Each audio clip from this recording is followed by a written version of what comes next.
Hey folks, you ever met someone who's had a couple of sneaky drinks on the job? You know, a little liquid courage to get through the TPS reports? Maybe they slur through a meeting or two? Aw, that's cute, right? Now let's crank that dial up. Now picture someone who's not just sipping, but swimming in booze, blackout, stumbling, barely coherent drunk, yet still clocked in, still working. Imagine the chaos. What happens to them? Do they keep this gig? Maybe get a pity demotion to a coffee fetcher? Or do they get canned faster than you can say, HR violation? Oh, wait, scratch that last part. They don't get fired. Why? Because they're not some schlub like you or me. They're an elected lawmaker. Special rules for special people, baby. My name's Sirius, and this is Unfluenced, where we peel back the slimy layers of power and incompetence like it's an onion nobody asked for. Today we're taking a field trip to Connecticut again, the nutmeg state, where corruption runs so deep it's practically a tourist attraction. And incompetence, it's the cherry on top. Buckle up, because this one's a boozy. Oh, I'm sorry. I mean, it's a doozy. We'll get there. Now, I'm no alcohol scientist. I'm pretty sure that's not a real degree, even at Yale. But I've seen drunk before. I survived college. I've waded through the swamp of a frat party kegger where the floor's sticky, the air is regret, and everyone's yelling about Nietzsche like they've read him or something. Point is, I know what wasted looks like. I'm not a doctor, so I can't slap a fancy diagnosis on it, but when someone's swaying like a palm tree in a hurricane and slurring worse than a toddler on NyQuil, I've got a hunch. Let's roll the tape. Feast your eyes on this gem. Thank you very much. I just wanted to take this opportunity to recognize that a constituent of mine, I came up to me and wanted to know why she was able to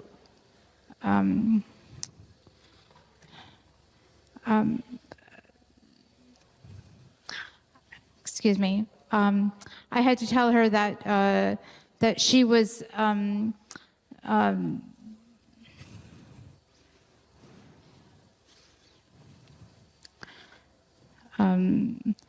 that Connecticut was a state that didn't offer support, that the ELL program that through the Shoreline Adult Education, and I was wondering if this was an opportunity for her to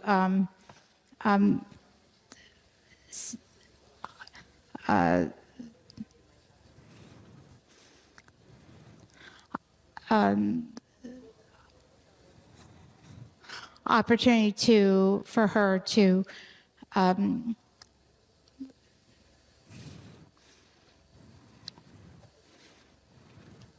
understand that she was able to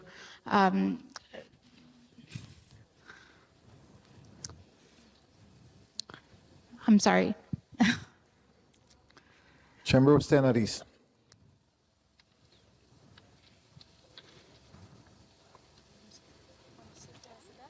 Yeah, I'm okay.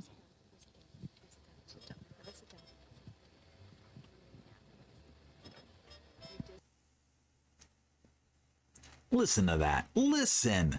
Sounds like someone's gargling marbles while trying to recite the Pledge of Allegiance backwards. Look at her, stumbling like she's auditioning for a zombie flick. Escorted off the floor by a posse of handlers who look like they'd rather be anywhere else. I mean, it's almost performance art.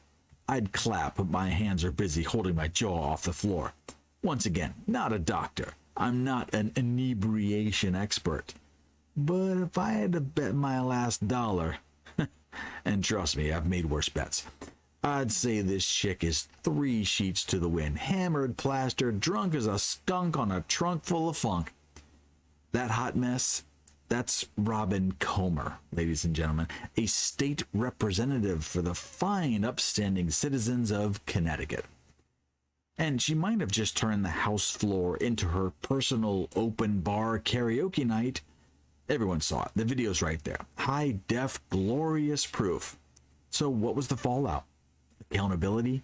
Justice? Now surely the system swoops in to remind us all that nobody's above the law. Am I right? Yeah, no.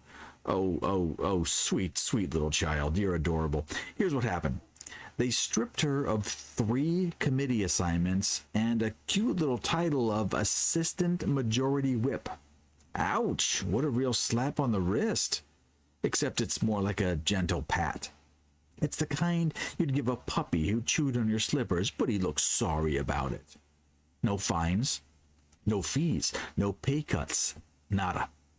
Less work, less responsibilities, same paycheck. And it's all courtesy of the taxpayers. You know, the folks who can't afford to flip their cars over on a Tuesday without consequences. Just another day in paradise. Let's play a game, shall we? It's called Cause and Effect for Dummies. What happens when you break the law, or just basic decorum, and no one punishes you? Do you wake up the next day filled with remorse, vowing to be a better human? Do you sign up for AA and start knitting scarves for the needy? No, you don't. You learn exactly squat. You keep doing you, because why wouldn't you? The system is basically a big old enabler, whispering, go ahead, babe, live your truth. So naturally, this isn't a one-off, it's a preview. Now roll the next headline, because this train wreck's got sequels. Boom. There it is. Clock's ticking. It's 6 p.m. It's fresh off the clock from representing the good people of Connecticut. Robin Comer flips her car like it's a goddamn gymnastics routine, right in the shadow of the state capitol. I mean, props for proximity. Why stumble far when you can crash close to home? Hours later, hours, mind you, hours later, because apparently nobody thought to check her right away, she finally blows into a breathalyzer. Result? Double the legal limit. Double. That's not just tipsy. That's, I'm seeing 2 Capitol buildings and they're both spinning kind of territory. New video showing the moment police say State Representative Robin Comey hits a parked car along Capitol Avenue in Hartford, causing her to flip over and causing another driver to swerve out of the way. Just seconds before, people can be seen walking along the sidewalk on Capitol Avenue before the crash. The video also showing bystanders rushing to help. Comey was later arrested and charged with DUI. Police body camera video showing Comey dazed and confused after the crash. I was just home from... All happening just blocks from the State House, where Comey had been in committee hearings until 4:30 that afternoon. The crash happening just before 7 o'clock. A police report says Comey had been at a restaurant prior to the crash, but she could not recall where she was. Fox 61 was the only TV station on scene as police gave her multiple field sobriety tests, which police say she failed. Police body camera footage also shows the state representative from Branford joking about changing DUI laws. Doesn't make any sense, but we'll have to change You that. gotta take a deep breath in. Let's break this down, because it's almost too perfect. Downtown Hartford, the speed limit is 25 miles per hour. She flips her car, flips it. Like, what was she doing? Channeling her inner Fast and Furious stunt driver? Was she racing a squirrel? Swerving to avoid a pothole the size of her own ego? Now, she couldn't explain it. I don't know, officer. 1 minute I'm driving, and the next I'm upside down, sipping spilled Chardonnay from the cup holder. Okay, I made that last part up, but you get what I'm saying, right? Now, if you or I pulled this stunt, car upside down, reeking of booze, mumbling nonsense, can't explain yourself, we'd be cuffed and stuffed faster than you can say, I'm not as think as you drunk I am, officer. Breathalyzer, immediate. Jail? Oh, you bet. But Robin? Nah, she's special. She's a lawmaker. So they let her marinate for hours and hours and hours before testing her. Now, probably giving her time to sober up just enough to make it a close call. Except it wasn't close. She was still double the limit many hours later. Double the limit, double the audacity. Welcome to Connecticut, folks. Corruption so thick you could spread it on toast. Scandal so routine it's basically a state holiday, and repercussions are so rare they're like unicorns. Now they're pretty to imagine, but nobody's ever seen one. Congressmen living that charmed life where rules are suggestions and consequences are for peasants. Let's zoom out for a second, because this isn't just about Robin Comer and her one-woman demolition derby. This is Connecticut's brand. It's a state where their motto might as well be, I think I did it again. Now, corruption here isn't an anomaly. It's the ecosystem. It's the air they breathe, the water they drink, the potholes they swerve into while being plastered. And incompetence, that's the garnish on this rancid cocktail. Now, you think I might be exaggerating, because I just personally hate Connecticut. Now, let's take a stroll down memory lane. Connecticut's got a rap sheet longer than a CVS receipt. Remember John Rowland, the governor who resigned in 2004 after pleading guilty to corruption charges? That dude was taking bribes like it was his side hustle. Free vacations, free home repairs, the works. Slapped with a year in prison. But don't worry, he bounced back as a radio host because, redemption arcs are for the elite.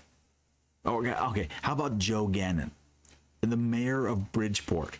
He was convicted in 2003 of racketeering and bribery, like a mobster.